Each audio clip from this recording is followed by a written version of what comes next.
This is a whole set of symptoms that are described as post-acute withdrawal syndrome. So it's a syndrome because it varies depending on type of drug used and a number of other factors, and I don't think we fully understand it that well, but part of what is going on there is people's dopamine response is not normal yet, is still kind of working towards returning to normal. So that extends to things like anhedonia, meaning being pleasure deaf, not being able to experience normally pleasurable things as pleasurable, so being really flat. So you might have loved to ride roller coasters, but you ride a roller coaster at 4 months in recovery, you're really, you're not, like what?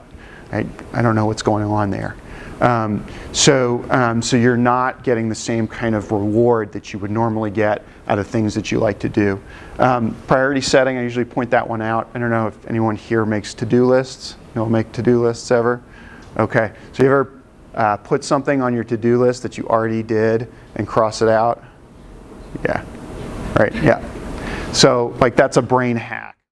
It feels good, right? But you're really kind of cheating, cheating your brain for dopamine. So if your brain is not responding to that normally, right, you're going to have a hard time with things like work and school and kind of a lot of these areas that we have to do these things that aren't about deeper meaning and purpose. They're just about checking the box, and it's really normal for folks to struggle during this period of time. So in terms of healthcare settings, it can be really important if you're dealing with somebody in early recovery, even if it's just in another context, you're doing a procedure. Okay, so part of what happens in addiction is that you're kind of what you call like your hedonic set point changes. So like if you've got a drugs of addiction release like a giant spike of dopamine,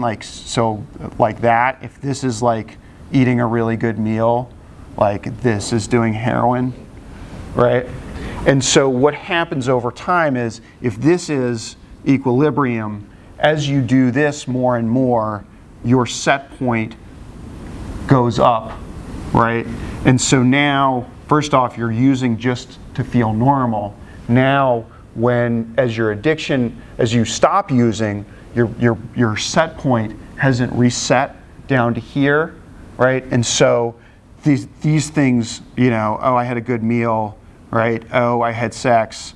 They're just not registering in the same way, right?